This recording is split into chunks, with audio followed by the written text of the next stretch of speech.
For years, Zimbabwe dug out lithium and sent it abroad for processing. Taking a look at the map, Zimbabwe is a southern African nation. It is bordered by Zambia to the north, Mozambique to the east, South Africa to the south, and Botswana to the west. The capital city in Zimbabwe is Harare. Zimbabwe has a population of about 17 million people. Despite having a lot of minerals like lithium, cobalt, tin, just name it, they have still been tagged one of the poorest country in the world. On the other hand, we have another powerful African country, the Democratic Republic of Congo. DRC Congo is also blessed with a lot of minerals like cobalt, lithium, cotton, just name it.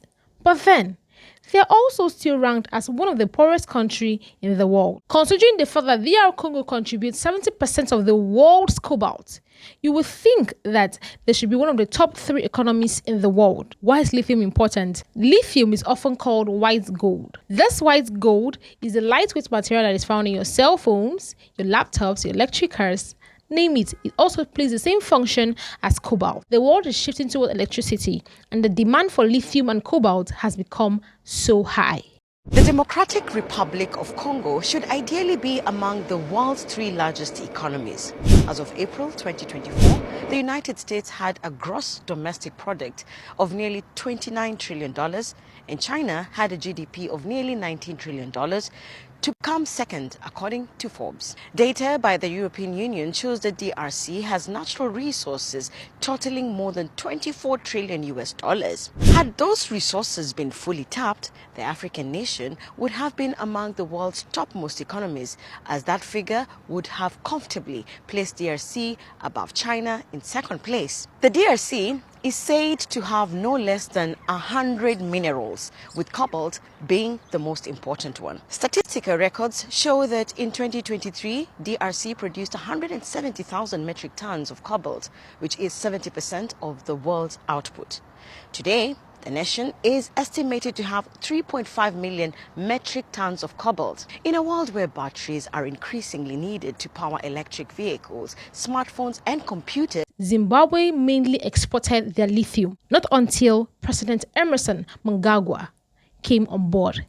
He said Zimbabwe must stop exporting their raw materials. Rather, they can partner with other countries to build refineries and facilities in their own country to be able to process, that there is more money in processed products than in selling raw materials. He also said that processing these raw materials locally will help create more jobs for the people of Zimbabwe. According to Mining Zimbabwe's report, President Emerson says that it should ban the export of raw materials from Zimbabwe.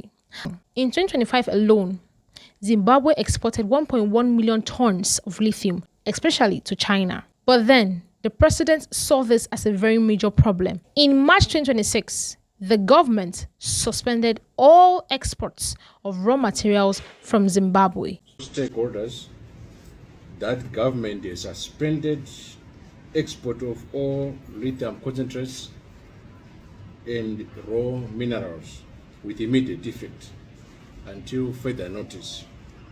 This suspension includes all minerals currently in transit.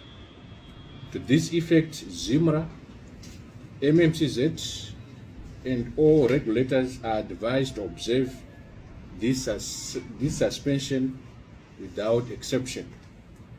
Government expects cooperation of the mining industry on this measure, which has been taken in the national interest.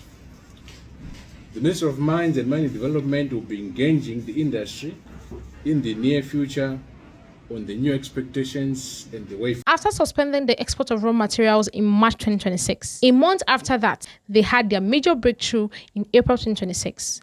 The first locally shipped lithium sulfates in Africa was shipped from Zimbabwe. This act was very historic. Lithium sulfate is the processed product of lithium. Africans have been buying this from other countries, but now Zimbabwe has changed the story. According to Business and Human Rights Center News, it was reported that Zimbabwe shipped their first ever locally processed lithium on 28th of April.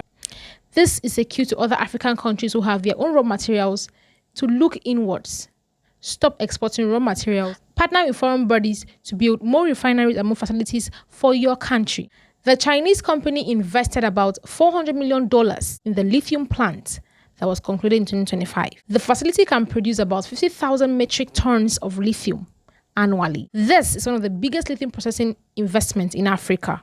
And this is great news for all Africans. Zimbabwe's mineral and new company will help them push their annual revenue. On the other hand, DR Congo discovered their cobalt over 100 years ago. Until date, there has been no standing company. The only running lithium processing factory in DR Congo is owned by a Chinese man. Now that Zimbabwe has a running lithium factory, this means more jobs from the citizens, more foreign exchange earnings, more tax revenue, and more industrial investments. Zimbabwe was no longer comfortable with just digging out the raw materials and then selling it out, exporting to other countries.